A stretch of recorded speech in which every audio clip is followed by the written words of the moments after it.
This episode of Bend the Knee is brought to you by Lady Lauren.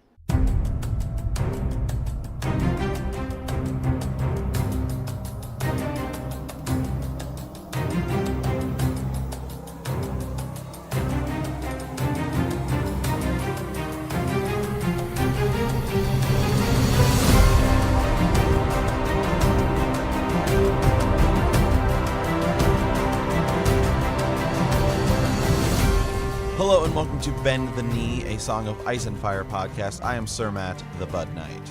And I am Sir Ezra the Watchful. Welcome to our Song of Ice and Fire book club. Today we're into Chapter 32, Arya 3 of A Game of Thrones. And in A World of Ice and Fire, we are discussing The Wall and Beyond. Yeah. So, This Wall chapter actually is pretty exciting, I will say, Sir Ezra. yeah, Sir Matt, I think it's actually the coolest part. I mean, there's some cool stuff with the Arya chapter, but nothing that anyone else hasn't already kind of covered or really, you know, the show does a really good job of It does. letting you know what happens in this chapter, so pretty straightforward. There are two cool things that I kind of little nuggets that I found that I thought was interesting. So we'll talk about those when we get there. But yeah, I'm excited. It's going to be a good episode. Yeah. So, all right, let's just a quick reminder at the beginning of the show, you can send us a raven at btkcast@gmail.com. You can also hit us up on our Facebook page or join the Facebook group. We use those for our Follow-Up Friday episodes and sometimes at the end of these episodes. Yep, absolutely. So, okay, let's go ahead and head on over to Small Council. Sir Ezra, how is life treating you? Well, it's winter's coming. You know, I mean, Busy.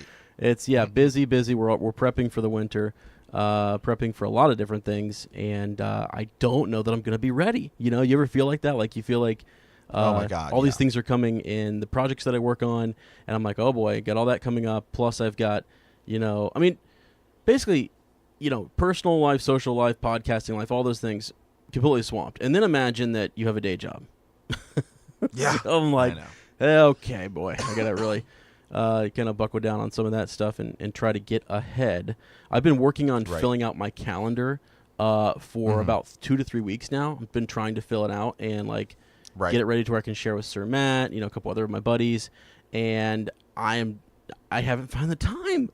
I've not found the time to do it, but it is what it is. I'm right there with you. Yeah. So, anyways, Yeah, I mean, yes. Yeah, so I like I said, you know, on Fallout Friday, you know, I just moved here. So yeah, I started on Tuesday at that new job. So, Good. you know, we'll see what happens with it, whether it's something I do long term or just something until I find something better, since I just moved out here. But yeah, so now I'm like, okay, schedule's filling up. Yep.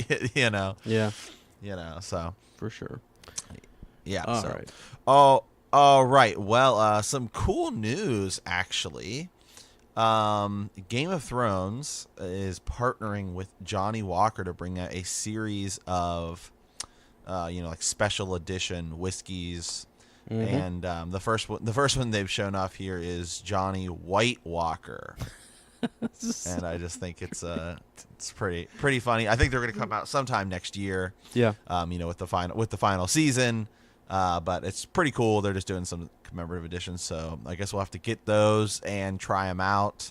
Yeah, it'll be worth saving the bottle for that one. Yeah, for sure. Yeah, we do have a drinking game coming, so you know. But we should probably have that going before next year. But I don't know. Maybe we'll do another one. They'll do a part 2. Know, I don't. Yeah, part 2.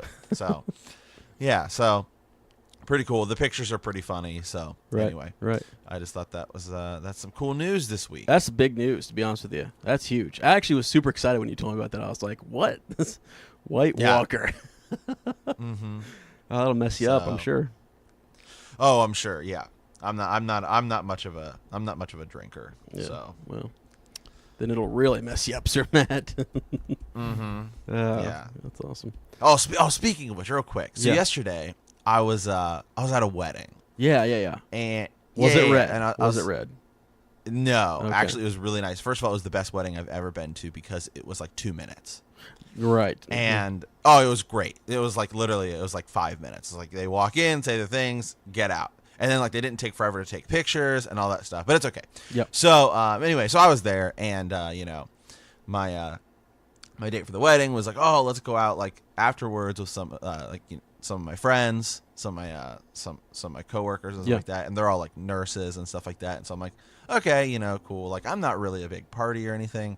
And then I see like her nurse friends. Yeah. And oh my God, they're all like night shift nurses, and they're like out in the parking lot like slamming drinks beforehand. And I'm just like, oh my God, this sounds like keg stands and like out till 3 a.m. And I can't party like Robert Baratheon, Sir Ezra. Anymore. No. Okay, that was like my whole thought. I'm like, that sounds like the kind of party like Robert Baratheon would be all about. Like, that's not me, I guess, anymore. I turned 30 this year. Like I said, I turned 30. Right. Just can't. It's tough. Can't do it. It's tough, man. Can't do that. Can't do it, man. Goodness. So yeah, I did not end up going out with them, but the text messages, you got to hit that keg every once in a while, though. It's fun to bring it back out. And yeah, we'll have a at some point we'll have to have a feast. Yeah, like a big get together, a bend the knee and join our feast kind of a event. Man, or something. I would love to have a meetup or whatever, and just just like I think anywhere. a big feast or something. Maybe we meet up at some big conference hall somewhere and just kind of have like a big catered feast hangout. Yeah, that would be awesome.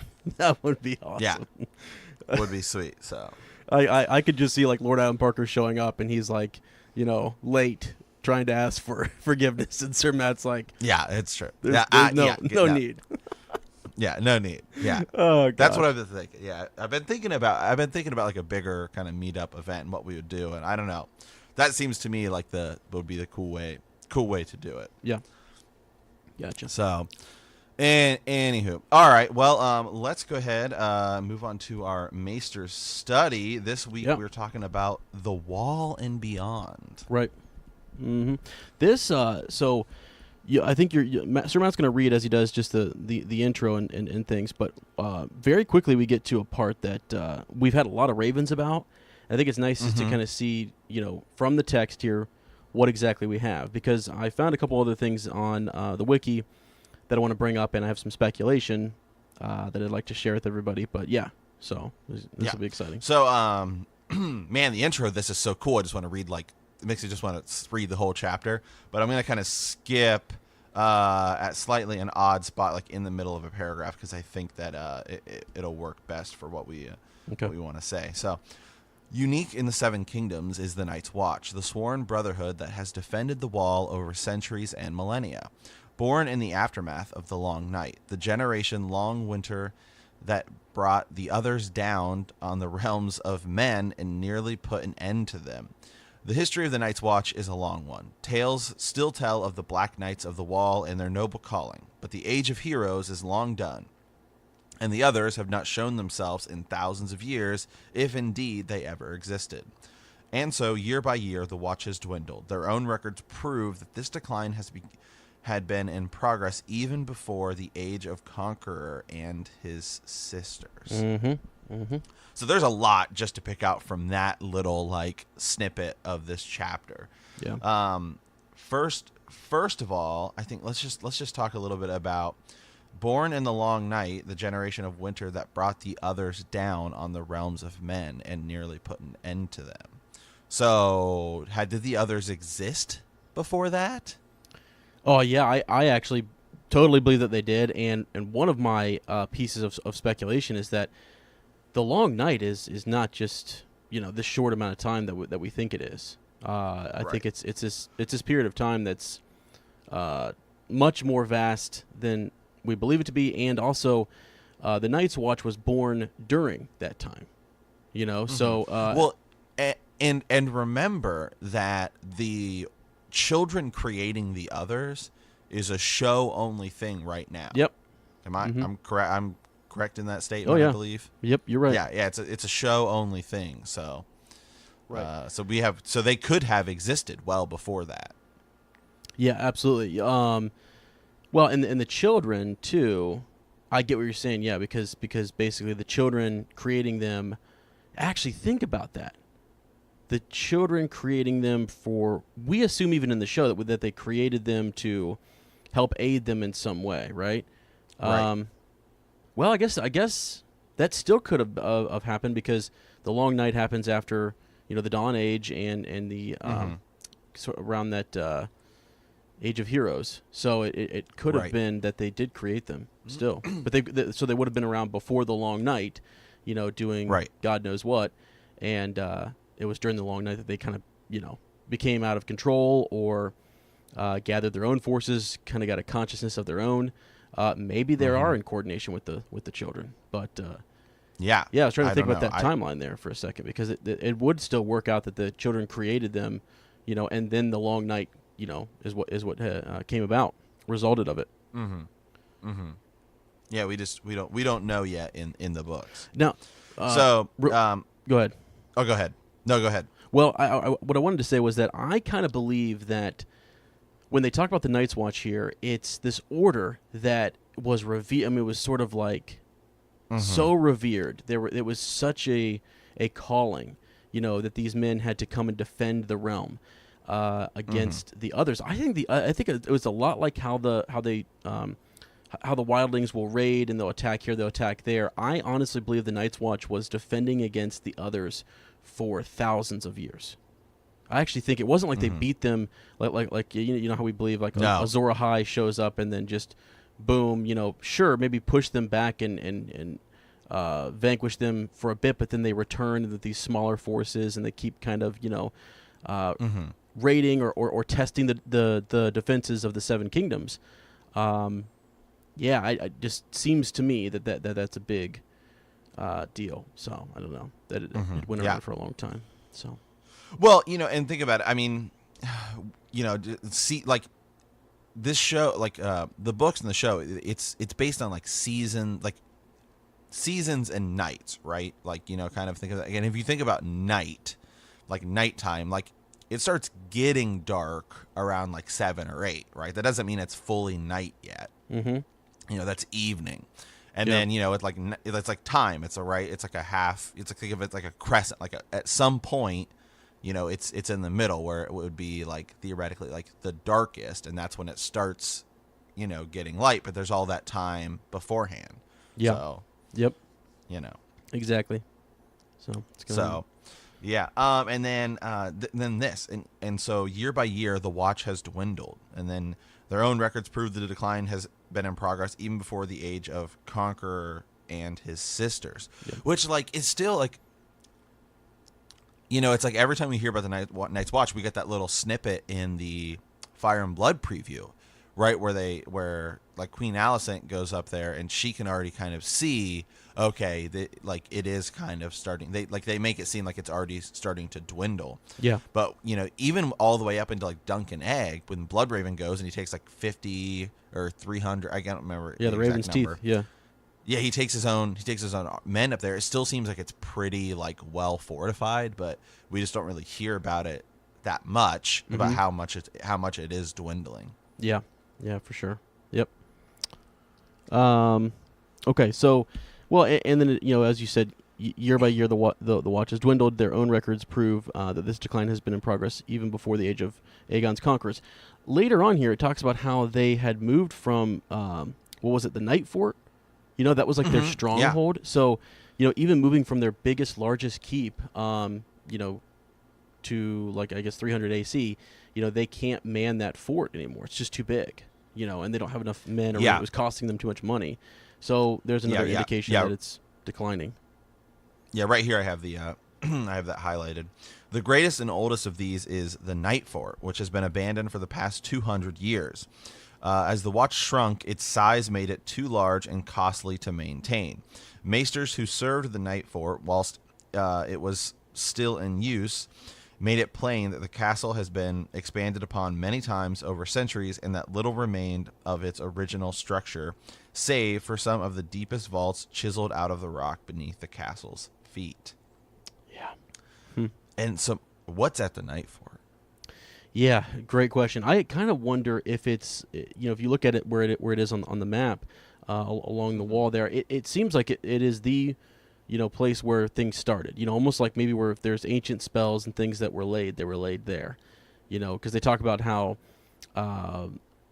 they believe that the builders started with brick, or stone, and that these stones were laid, and then eventually they used the ice to kind of like help to fortify it even further. So, but I believe, I wonder if there's a connection. I mean, there is actually. We know that. I think it's wow, is that where Sam and those guys go through? Isn't it? Isn't that the night fort where they pass through? Let me look that up. Yeah, I think you're correct. Because it seems like it has like a, it's like the power is like the weirwood tree door that's underneath the wall. I think it's near the night fort. Matter of fact, I'm almost positive it is, but I'll just double check. Yeah, I think you're correct. But also I'm looking at this map here, and now I'm wondering, Sir Ezra, in that Fire and Blood preview where Queen Alicent flies up there for the Night's Watch, and I think she goes to Castle Black, doesn't she? Yeah. So she goes to Castle Black, and it's interesting because I'm looking at the map here, and that's where the King's Road goes, and it's King Jaehaerys that creates the King's Road. Oh, okay. Yeah. So I'm wondering if that is actually something else that's going on. Maybe that's why they're flying up to Winterfell. Yeah. And then up to the wall, because they're kind of scouting, hey, where are we going to put this King's Road? Because the best people to do it would be the people who have dragons and can kind of look and see.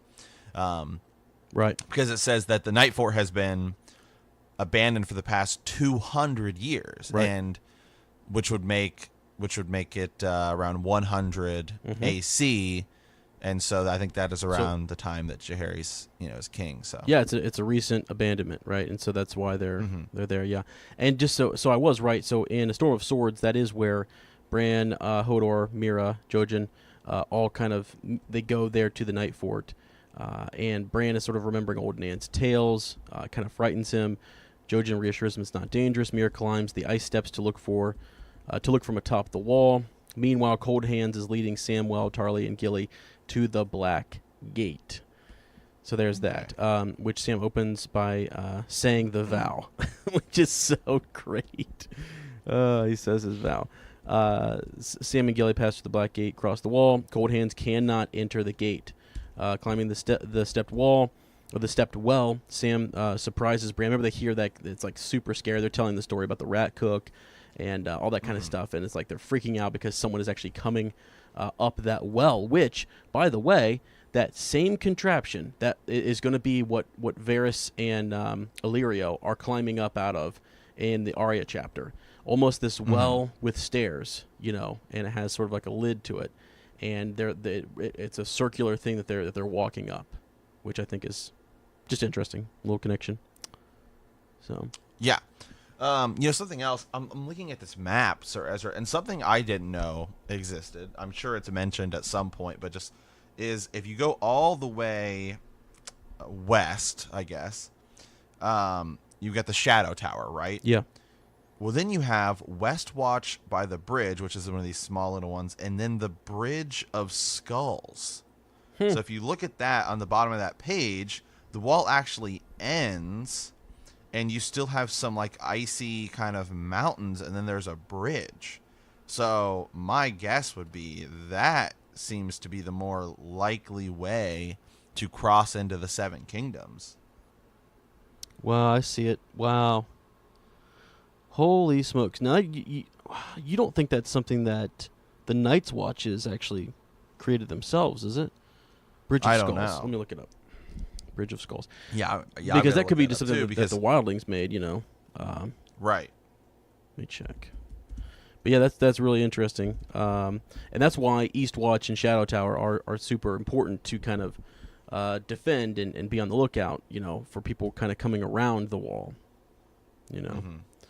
So fun. Yeah. Bridge of Skulls, it just says, is a bridge which traverses the gorge. Located west of the wall in northern Westeros, it is a dangerous route named for the bones in the gorge below. Bowen Marsh leads the Night's Watch against the Weeper's Wildlings in a fight at the Bridge of Skulls, and that is in Storm of Swords, Chapter 75, Samwell 4. Wow.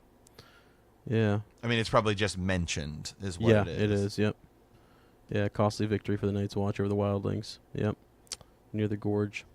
Yeah, because you wonder. Well, and if you look at beyond the wall, which we're going to talk about a little bit, that whole western half is much more frozen terrain, and it's the haunted forest is really up the east side, and where Bran sort of goes to see the three-eyed crow is up that middle to eastern side type of thing. So there's, I mean, not that they couldn't have come down that way, but it seems like Mance Rayder wanted to come right for Castle Black, and enter through those gates. And again, he's got the Horn of Jormungand with him, air quote there. But yeah, pretty cool stuff. Yeah, because you have actually this area of I'm on the north.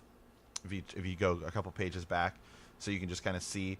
So you have Skagos, right, which we talked about, which seems like it. They kind of consider them their own thing, and part of it extends up beyond the wall, and then all the way against the Shadow Tower. You've got quite a bit actually that kind of extends down, and then you've got like that bay of ice, and then if you want to sail south, you're going to sail right into Bear Island. Yeah. So that's something we don't really hear about, but it seems like they would be the ones dealing with. I wonder how many wildlings they have to deal with up there in Bear Island. Yeah. I'm sure they do. Yeah, there's actually some history on Bear Island being sort of. They even have to deal sometimes with the Ironborn. For a long stretch. Not for a long stretch, but they had made the long trek up there at one point. So. Right. Okay. So back to the chapter here. Just some more interesting things. Okay, so then it talks a little bit about the 13th Lord Commander of the Night's Watch. Yep. So I'm going to kind of read this here. Yet over the thousands of years of its existence, the chief seat of the Watch, the Night Fort, has accrued many legends of its own, some of which have been recounted in Archmaester Harmon's Watchers on the Wall. The oldest of these tales concern the legendary Night's King, the 13th Lord Commander of the Night's Watch, who was alleged to have bedded a sorceress pale as a corpse and declared himself a king. For 13 years, the Night's King and his corpse queen ruled together before the King of Winter, Brandon the Breaker, in alliance, it is said, with the King beyond the Wall, Joramun, brought them down. Therefore, he obliterated the Night's King's very name from memory.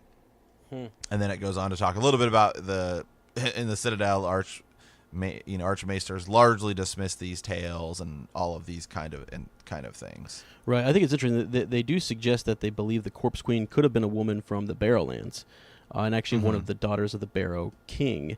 That might have been something to where she was, because of the Barrows being sort of this reference to a grave. Maybe she was called the Corpse Queen because of that connection to the Barrows there. So, so just think about this. This is interesting, though.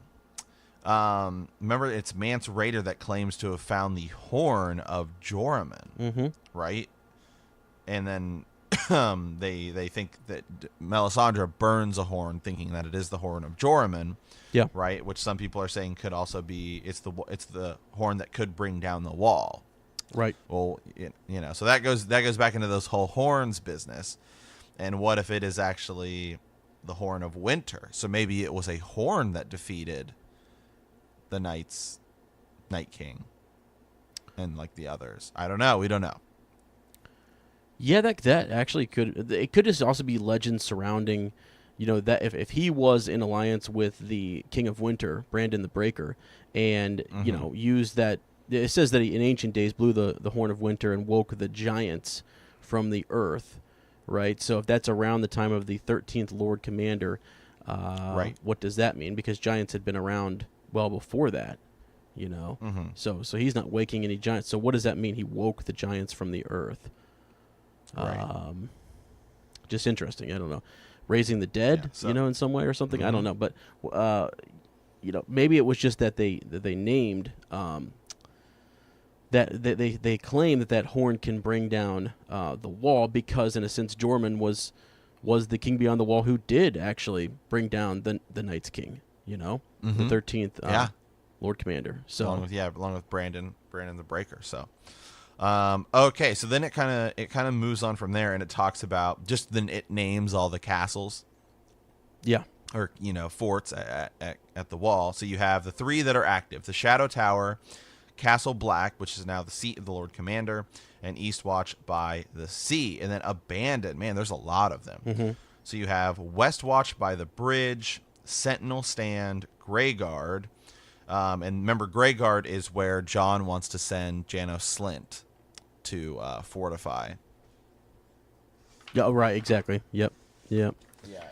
Just pull up my map here to see exactly where Greyguard is. So Greyguard it's kind of in between the Shadow Tower and Castle Black. Okay.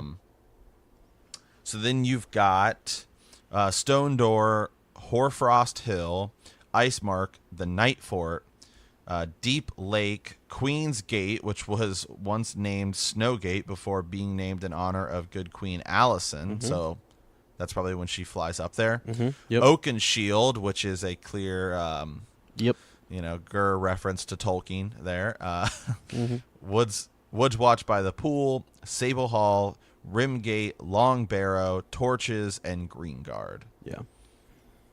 Yeah, it's crazy to think that there's that many. So, like you can imagine how epic the Night's Watch once was, and that it needed that many keeps to keep the others at bay.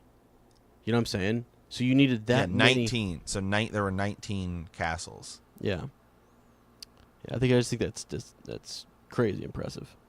Yeah. So all right, and then it goes on to talk a little bit about just like the types of people that, like the orders of the Night's Watch, kind of calls them the first military order, actually. Then it talks about the stewards, the builders, the rangers, and then just goes on kind of to talk about how just the structure of the Night's Watch. Yeah, right. Yep. Which we kind of know. We understand our stewards. Yeah, we've kind of builders, rangers, and so on. And they're all called upon to fight if they were ever sort of under siege or whatever. But yeah, their day-to-day activities. So then it goes on. Then we kind of move over to the wildlings. And it just talks about how, they're super diverse. It says all descended from the first men that we are, and then that we are the more civilized south naming. We name them wildlings. This is not a term they use themselves. The largest and most numerous of these varied people beyond the wall name themselves the free folk and believe that their savage customs allow them to live lives of the greater freedom than the kneelers of the south. It says they have no laws. They have countless tribes and clans, and that they all remain worshippers of the old gods and the first men and the children of the forest, the gods of the weirwood trees. Although this is interesting, some accounts say that there are those who worship different gods, dark gods beneath the ground in the Frostfangs, gods of snow and ice on the frozen shore, or crab gods of Storald's Point, but such has never been reliably confirmed. Yeah, that makes sense. I mean, it's a large area, so. Oh, it's huge, right there. The area, and we don't know where it ends, but it's pretty big up there too. Yeah, the beyond the wall. Yeah, right. Now, I think what's interesting, the very next paragraph there where you stopped, says, the Rangers of the Night's Watch speak of still stranger people who dwell in the more distant corners of the lands beyond the wall, the bronze-clad warriors from a hidden vale far to the north. The Hornfoots go on bare foot even over ice and snow. We know of the wild people of the frozen shore who live in huts of ice and ride sleds pulled by hounds. There are half a dozen tribes who make up their home in caverns, and rumors tell of cannibals in the upper reaches of the icy rivers beyond the wall. I thought it was interesting, these people who walk around, barefoot on... Hobbits. That's what I was thinking. Hobbits. Yeah. There we go. Watch out for those people, okay? So Hornfoots, which is funny. Hornblowers, yeah. Okay. Yeah, and then we have this kind of little paragraph here. The wildling raiders troubled the realm largely for iron and steel, things they lack the skill to make themselves. Many raiders are armed with weapons of wood and stone, even of horn in some cases. Some carry bronze axes and knives, but even these are considered valuable.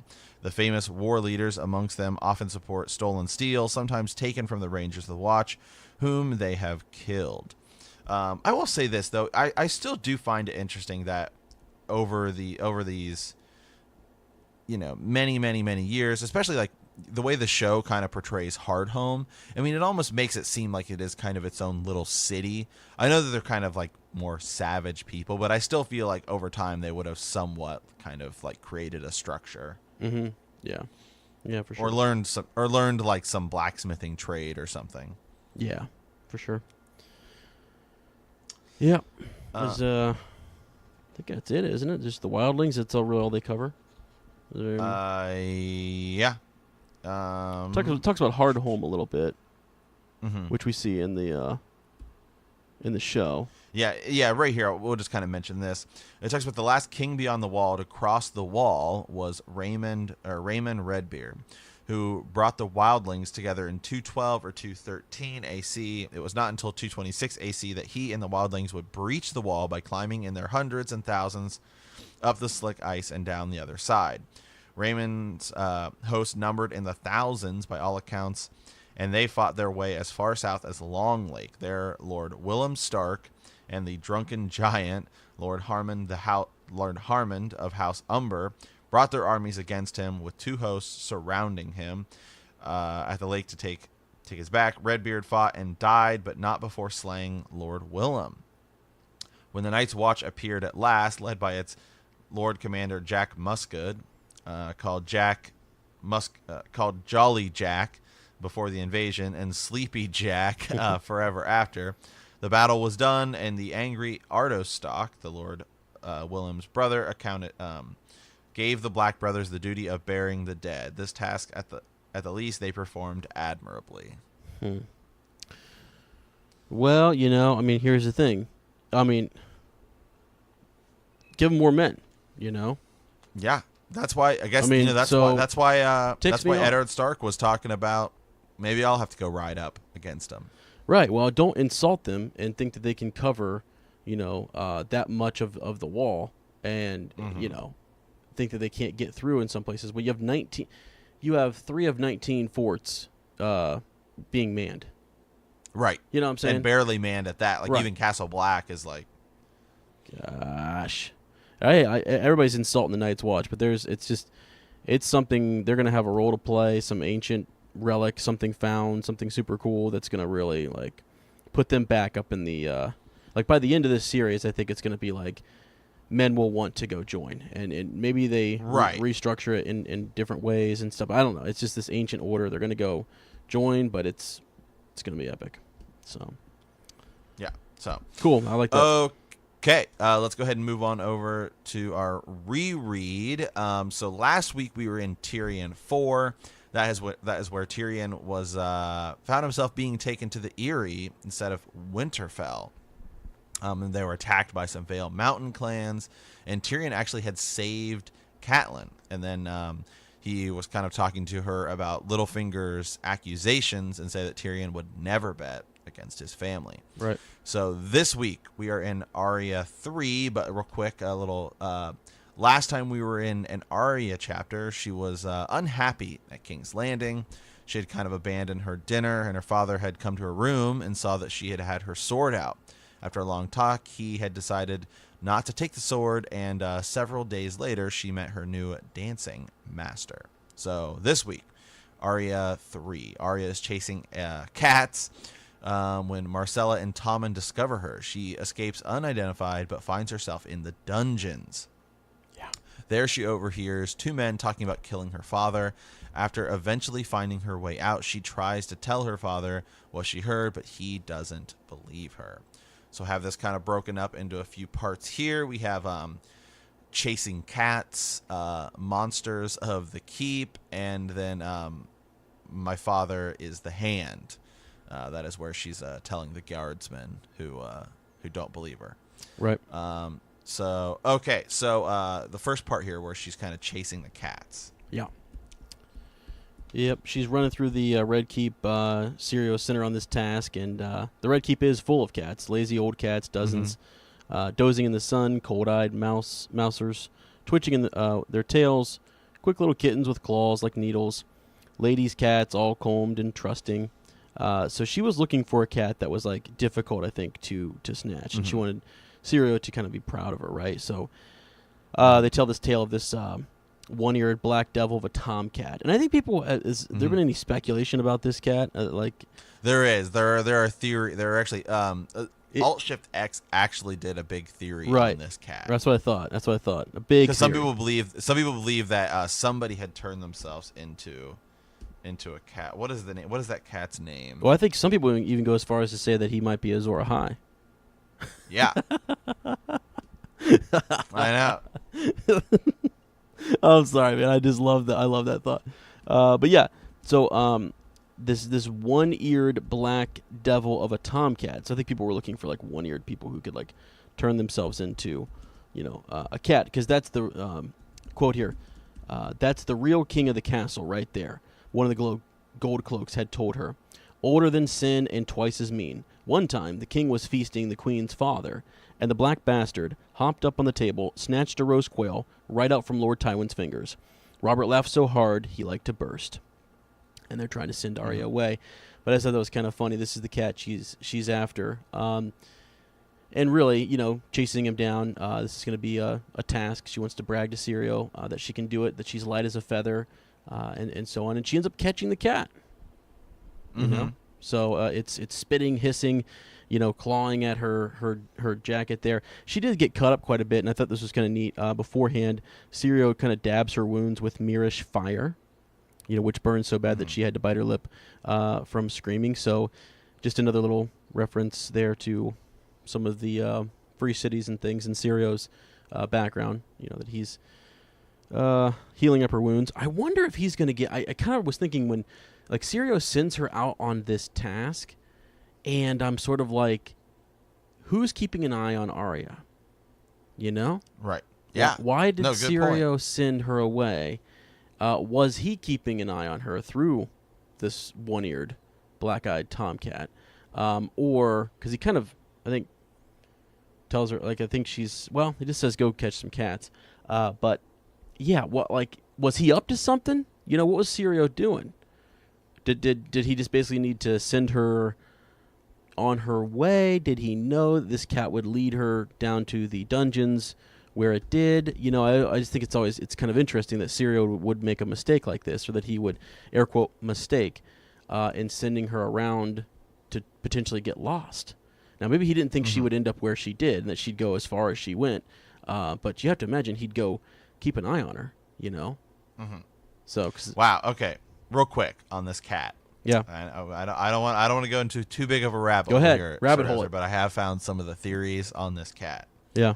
So I'm in a World of Ice and Fire thread, and people are saying that I have to look. Where was this even mentioned? Okay, so in a Game of Thrones, chapter 58, we learned that Princess Rhaenys Targaryen had a little black kitten, and it said who liked to pretend that he was the dragon Balerion. So people have called it Balerion is the kitten, this kitten. Yeah. And it's people are saying it doesn't know what happened. So people are saying that this cat with one ear is Rhaenys Balerion. cat. It's her cat. Wow. Yeah. Many readers believe that this vicious black tomcat with a torn ear still lives in the Red Keep, and that's and it says it has somewhat kind of been confirmed in a So Spake Martin from November 14th, 1999. What did he say? Did he say something? Do they have it there? I don't know. Now I'm gonna have to click on that, because this cat could be the key to everything here. Here's the thing. What caught my attention? Okay. Let's see. So, George Martin's reply when asked if the black tomcat caught by Arya was Rhaenys' little kitten, he said, "Could be." Wow. That's in 1999 though, so it is interesting. So I will say this though, you do have to look at when some of these, if you want to go by some So Spake Martins, you do have to look at when they were said, because if that was said in 1999, that's way before that's way before A Feast for Crows Yeah. came out, and that's way before the show. So like, Right. It's you got to kind of think about what I think. If Gur's saying could be, I think that's probably a little more legitimate because, like if he says it now, it's kind of like, tosses the whole world into fray. So back then, I mean, these books were big, but they were nowhere close to the Gotcha. as He's big as they are he's now. more willing to kind of reveal a couple, reveal a tidbits or little whatever. bit. Yeah. So then there's some quotes of somebody here thankfully had put some quotes of just from sections that we see here. So you had just kind of mentioned this, right? The cat, that's the real king of the castle right here. One of the gods. Yeah, go closer. So then in Ned's final chapter in A Game of Thrones, Varys pays him a visit in the Black Cells and says something a little different about the demonic feline. Rhaenys was a child too, Prince Rhaegar's daughter, a precious little thing, younger than your girls. She had a small black kitten she called Balerion. Did you know? I always wondered what happened to him. So there's kind of maybe some there in the epilogue of A Dance with Dragons, Tommen admits to seeing him. The bad cat was outside my window last night, he informed Kevin at one point, but Sir Pounce hissed at him and he ran off across the roofs. The bad cat, Sir Kevin said, amused. He is a sweet boy. An old black tomcat with a torn ear, Cersei told him. A filthy thing, foul-tempered. He clawed Joff's hand once. She made a face. The cats keep the rats down, I know, but that one, he has been known to attack ravens in the rookery. Dear God. So then this person Seven is saying, hells. so I know. So this person is going on and saying, so we've seen this tomcat make appearances with Arya, Robert Baratheon, Tywin, Joffrey, Cersei, and Tommen, and it is known by many and many in the city. Now, what do you think? Now, why do I think that this cat symbolizes death? Because so far it seems that everyone that this cat crosses path with ends up with the ultimate fate of it. Of the 6 I named, death has already claimed 3 of them. Mm-hmm. And if you ask me, Tommen's death is inevitable in case of him being on the Iron Throne. We do kind of know what happens to him in the show, so that's obviously a potential. And Cersei with her trials, what he's saying here, but Cersei, we know, there's the prophecy of her death. So he says, now for Arya, this guy's going to say he thinks that she'll be one of the sole survivors of the series, but as we know, Arya kind of chases death. Arya kind of follows death because everyone else, the cat just kind of comes across, whereas Arya is actually chasing it. Dear. And then she kind of becomes, I guess you could almost argue, an agent of death, right? Yeah. When she's working for the Many-Faced Men. So that's kind of what this guy's going on to say here. So I don't know, pretty interesting. And then one other thing here. This is from Sansa's second chapter in A Clash of Kings, just before she interacts with Sir Dantos for the first time in the Godswood. She ran down a shadowy colonnade and pressed herself against the wall to catch her breath when something brushed against her leg. She almost jumped out of her skin, but it was only a cat, a ragged black torn with a chewed off ear. The creature spat at her and leapt away. So we don't know what happens with Sansa. Maybe the cat doesn't kind of symbolize death for her because it doesn't really try to like attack her. It just kind of like if you happen across the cat, that's different. But if the cat seeks you out, kind of thing, yeah. Well, I mean, here's something. When we talk about skin changers and warging, they kind of recommend not warging into cats, just because of their nature, and it's something that there's something different about cats, But could you warg into a cat? I think you could, actually, if that was your only option. Or could you? You definitely could. Yeah, you definitely could. Skin change. I mean, we hear about Varamir, kind of getting lost in his creatures, and actually, that spirit, going from being a person to a beast. So is this, is this Rhaenys Targaryen running around? Is it? Yeah, it could be. You know what I'm saying? Or who else could be have warged into this cat? I don't know, man. Right. Pretty cool, or it's actually. Just a crazy cat. Or it's just I don't know. just a crazy cat. Yeah. Could be a lot of things. Oh man. All right. Sometimes we go down rabbit holes, or in this case, Yeah. chase Whatever. cats. Yeah. So, Right. chasing cats. That's Chasing cats. There it is. It's the new thing. Oh man. All right. Well, let us know in the group. I'm sure you guys will pick up and start going on about this cat. Yeah. Balerion the cat. Okay. So all right. Yeah. So Arya, we know Arya's chasing cats, and this line though, I just want to bring up here. This is where it kind of starts, and it comes up a lot more, kind of throughout Arya, as a character. Quiet as a shadow, she told herself. Light as a feather. Right. This is where she kind of starts that repeating inner monologue thing. Yeah. Yep. Things she's learned from Syrio, and she's trying to kind of and she actually already shows. People talk about like, well, all of a sudden she just gets all these skills and talents. No, I mean, here in a second she meets Marcella and Prince Tommen and has to evade capture, and does. By two trained Lannister men.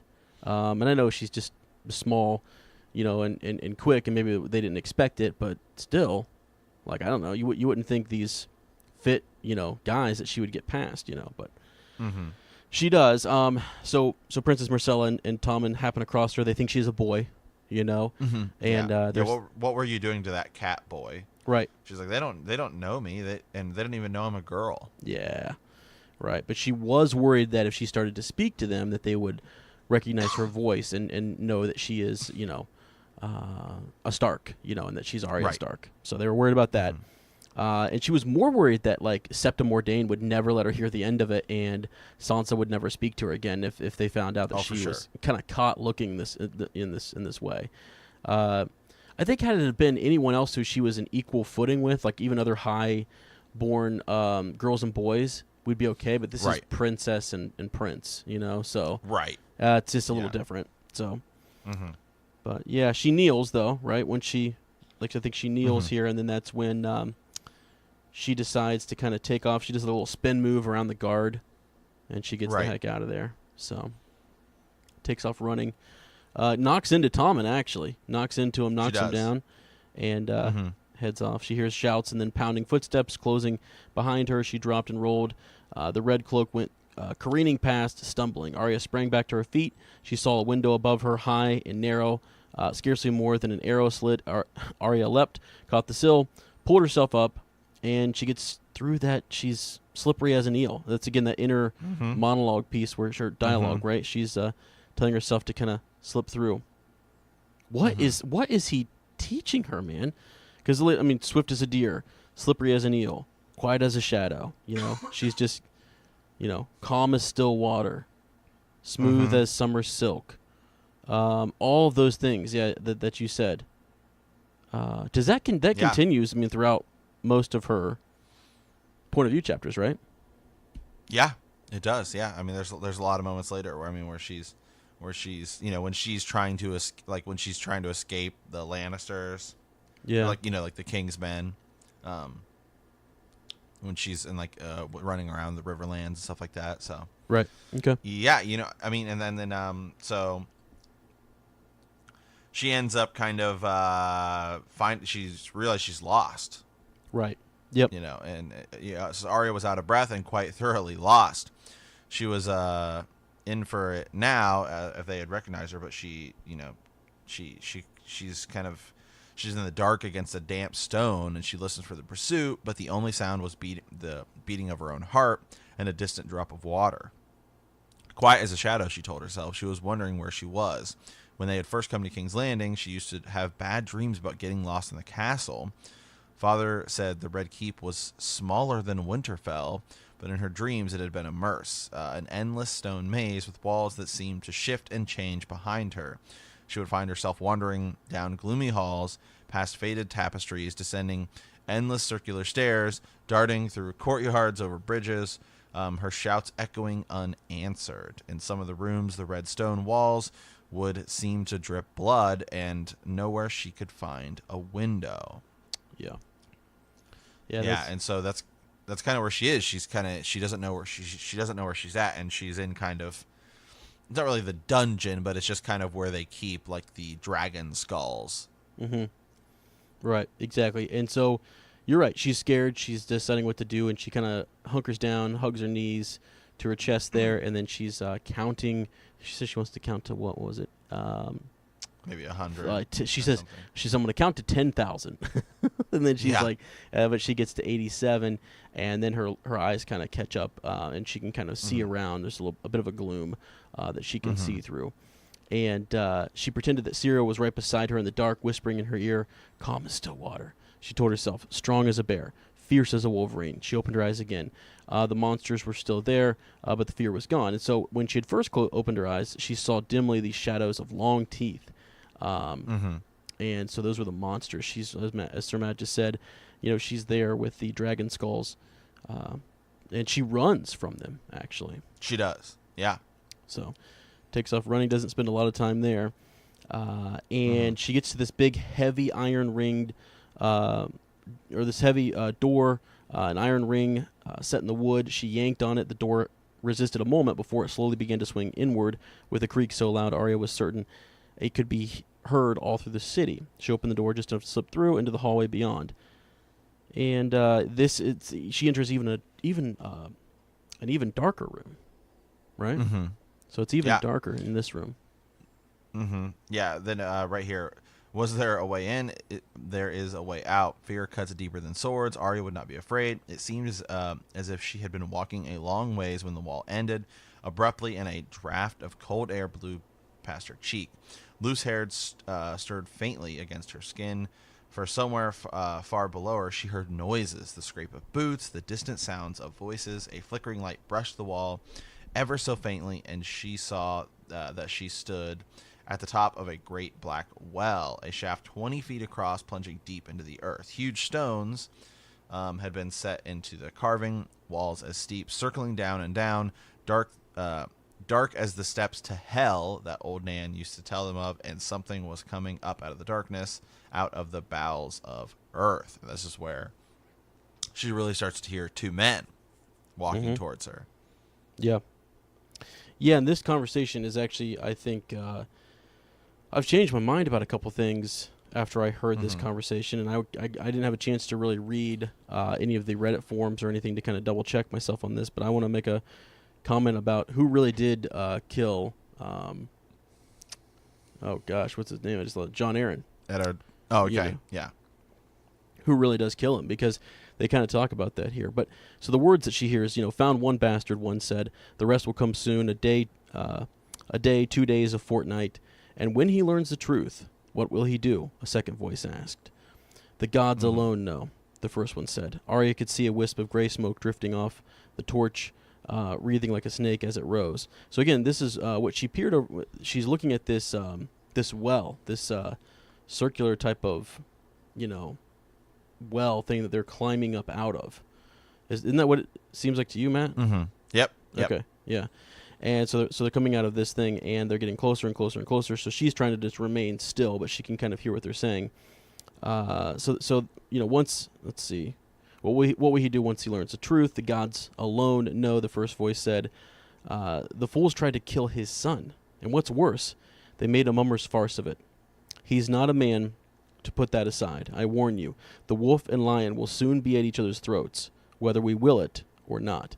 So whether we will it or not, seems like they do want a conflict of some kind. Yeah. And it seems like for sure, yeah. They just don't want it right now. And you go on, I mean, we basically know that this is Varys and Illyrio, talking right. here. Yeah, for sure. So let me see if I can find the other bit of evidence I was looking for. So there we go. We know that they want war. Then they say, too soon, the voice with the accent complained. What good is war now? We are not ready. Delay. As well bid me stop time. Do you take me for a wizard? The other chuckled, no less. So basically saying, yes, you are a wizard. I mean, and they actually make the reference to wizard several times. And when Arya reports back to her father, she calls this one man a wizard. And that's Varys. They're speaking of Varys. Let's see. So Arya crept back to the wall, dropped her stomach, flattened herself down. Then we get another quote here. What would you have me do? Asked the torchbearer, a stout man in a leather half cap. Even in heavy boots, his feet seemed to glide soundlessly over the ground. A round Wizard. Yeah, wizard, exactly. A round, scarred face and a stubble of dark beard showed under his steel cap, and he wore mail over boiled leather, and a dirk and a short sword at his belt. It seemed to Arya there was something oddly familiar about him. If one hand can die, why not a second? Replied the man with the accent and the forked yellow beard. You have danced the dance before, my friend. So right there, you have danced the dance before. He was no one Arya had ever seen before. She was certain of that, grossly fat, yet he seemed to walk lightly, carrying the weight on the balls of his feet as a water dancer might. So Illyrio, we know he's this huge, fat guy, and he's rich and what have you, but he has a history. And he actually does have some of these water dancing type, sword play talents from his younger days. Mm-hmm. Yeah. So there's that. I thought that was kind of neat. And both of them are, kind of known to be, said that they are familiar with mummers and right. Yeah, mummer shows and stuff like that. So right here, something I want to bring up here. His ring glimmered in the torchlight, red gold and pale silver, crusted with rubies, sapphires, slitted yellow tiger eyes. Just rubies and sapphires. I read an interesting thing on Reddit the other day about sapphires. Yeah. And arbor gold. So I think I'm kind of working on something I want to kind of turn into a bigger theory. At some point about that, so I just want to make quick reference to those. Yeah, no, it's a good point. Yep, definitely. Anytime those pop up, we want to mention them. So yeah, he's moving forward. But before is not now, and this hand is not the other. This is again Varys kind of talking.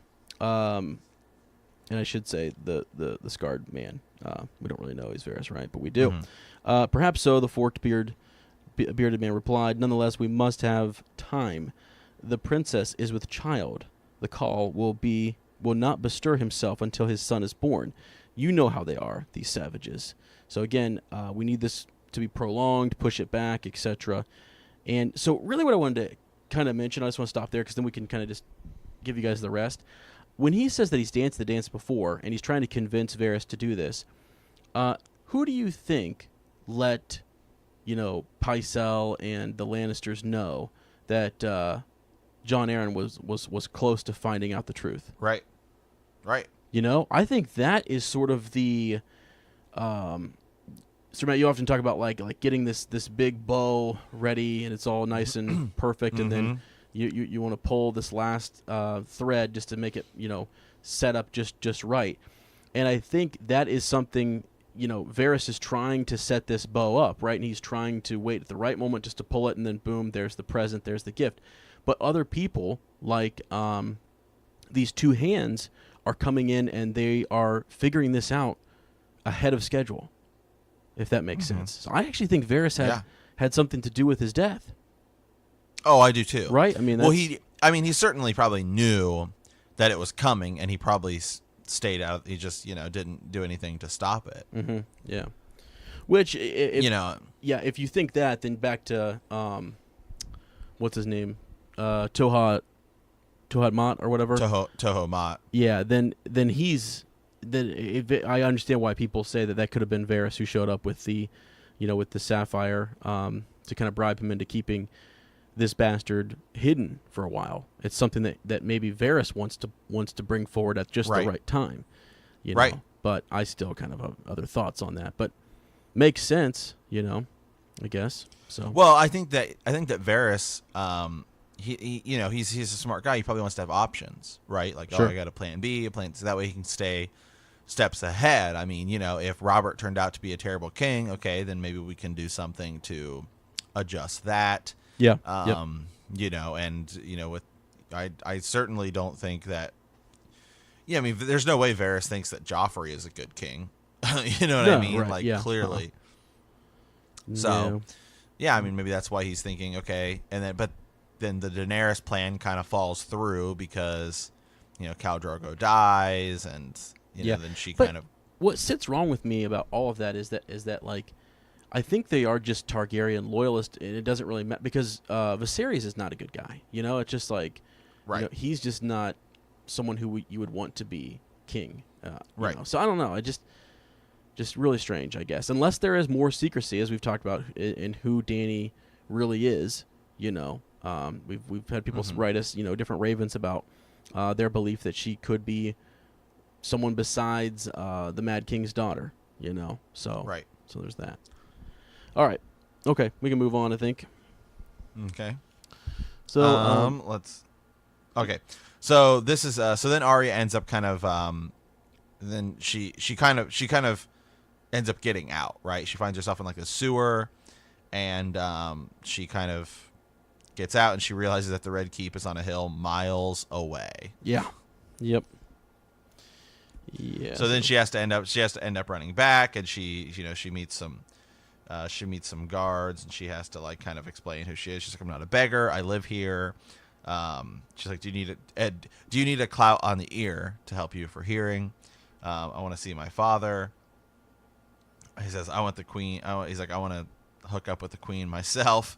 Yeah. And then she says, who is your father? She says, the Hand of the King. Yeah.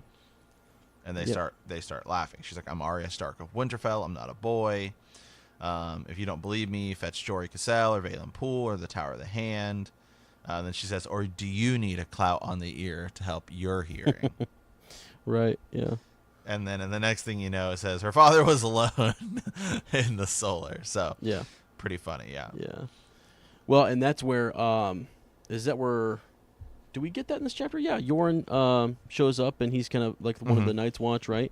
And wants to kind of share some information with him.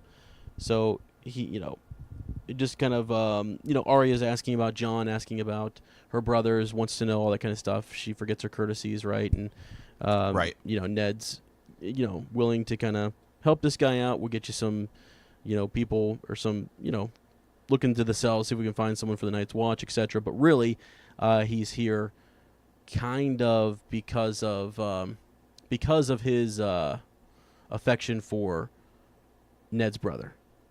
Right. Benjen. Yep. So yeah, that's kind of the real reason he's here. Right. And so and he wants to talk to him about that a little bit, and he wants to talk about, the taking of Tyrion. So so they dismiss Arya, and she doesn't get a chance. She says Desmond's too, if this were who's the one night she can kind of Big Tom, or what's his name? Right, yeah, Fat Tom. Tom, yeah. So, yeah. But yeah, Desmond won't have any of it, and she kind of just asks, do you have enough men to protect my father? She's concerned about him, and then can you protect him against a wizard? And he says they. And then this last line here. Well, as to that, Desmond replied, drawing his longsword, wizards die the same as other men once you cut their heads off. Which is, of course, now that we know what happens later, enormous foreshadowing. Yeah. Yeah, exactly. So, right. So now I want to, real quickly, just before we leave the chapter, the last thing that was kind of interesting about their conversation was the birds. These little birds that they wanted. He needed more birds to kind of keep tabs on things. And, he said so many. He said their voices were getting fainter. The ones you need are hard to find. So young to know their letters, perhaps older. Not die so easy. No, the younger are safer. Treat them gently. If they kept their tongues, the risk. So they're just continuing this conversation about needing more little birds, and I'm just realizing that it's Illyrio who, when you look at his compound and his servants, air quote, his slaves, that he is sending over to Varys, really. Right? Yeah. Doesn't it seem like that? So he's the one supplying for sure, him with these. And so that's why they're not necessarily just someone you would pick up off the street. And, maybe they do have a mother down at, a tavern or whatever. But these are actually kids who have nothing. All they have is Varys when they get there, Right. So I thought that was kind of interesting as to why they're that loyal, why they're that, they're groomed, for this purpose. So kind of sick and crazy, but I mean, that's what's going on. So no, for sure, yeah. But yeah, all right. Well, I think that's the chapter. So yeah, let's We kind of went over all of our cool connections there in the chapter. I don't really think I like the connection between the well and just the structure of how those things were built. I thought it was also neat because I remembered back to when they were building. Was it Maegor the Cruel? Was that who it was who kind of like killed off everyone who had built the Red Keep? Yeah. Right. Yep. Yeah, and so all of these hidden little passageways, and even behind those those tapestries, right? There could have been concealed entryways and things, people behind them listening and stuff. So yeah, just a lot in where she was traversing in those dungeons, in those secret passageways. So, okay, Cinder Raven. Let's see here. This is we had a great Raven last week from Lady Paula, and it just really was a lot of fun, and we wanted to save. So we kind of wanted to push her origin story to this this week's episode here. So here we go. Firstly, I'd like to tell my quick origin story. So again, she had a 2-part Raven there, but we just are going to do the origin story here. Having never read the books and having never seen a single episode of Game of Thrones, my boss convinced me to start reading the series when Game of Thrones Season 7 was causing such a media frenzy. I had no idea how I managed to avoid knowing anything about it, but I was completely unspoiled. What can I say? I thought I was a different sort of nerd. He and I both are heavy readers and recommend books to each other regularly. So he knew I would enjoy it. I quickly read A Game of Thrones and then watched Season 1, mostly so I could get the pronunciations of names right in my head. Good idea. And moved right on to the rest of the book series. I followed that up with the remaining Game of Thrones seasons. I refused to tell anyone that I was reading or watching and managed to stay mostly unspoiled throughout the experience. Not counting that time some fool saw me reading in a restaurant and started shouting spoilers to me while I covered my ears and hummed loudly. People who do that are the worst. Yeah, I would say, someone needs to speak to that fella. But all I recall hearing was, "Don't trust Shay," which meant nothing to me at the time, and then once I read those books, I realized I would never have trusted her anyways.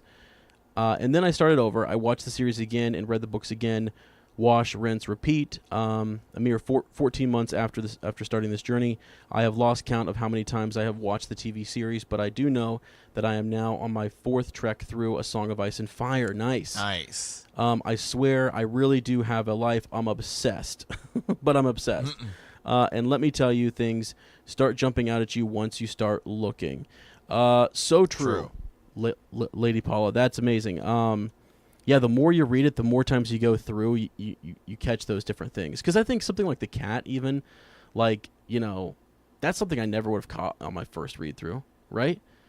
So what? There's this cat, then there's a cat later on, and then Tommen has cats and stuff. You don't really think too much about it, and you're like, whatever. But then you've got people at a conference asking, George Martin, what's up with the cat, And so on those read-throughs, those rereads, you get some of that, and you're wondering what's because everything the author does is intentional. He puts these things in there for a reason, and it was a cat that was easily, had an ear cleft off or chewed off and stuff. So, anyways, Lady Paula, thank you. That's really cool, and we're really excited to have you. You definitely brought to the forefront some interesting, points with your Raven last week. Hopefully, we hear from you again, and you can share some more, theories and things that you are interested in. So, yeah. So, all right, Sir Ezra. Well, I think that is our show for this week. I think that's it, man. So, thanks everyone for listening. Yeah. Don't forget to send those Ravens to BTK Cast. We'll have follow-up Friday, and we always in the group. I'm hoping on Follow-Up Friday too that we can update everybody on what's happening in the Facebook group. So this week, if you guys are heavy in there and want to start some threads for us to talk about, that'd be fantastic. We'd really appreciate it. Yeah, so we want to thank you for playing the Game of Thrones. In our next episode, we will be discussing Chapter 33, Eddard 7. If you like our podcast... Eddard 8, excuse me. Yeah, Eddard 8, okay, yeah. If you like our podcast, don't forget to subscribe, like us, write a review, leave a comment, or send a Raven at btkcast@gmail.com. We will see you in a week, and remember that winter is coming.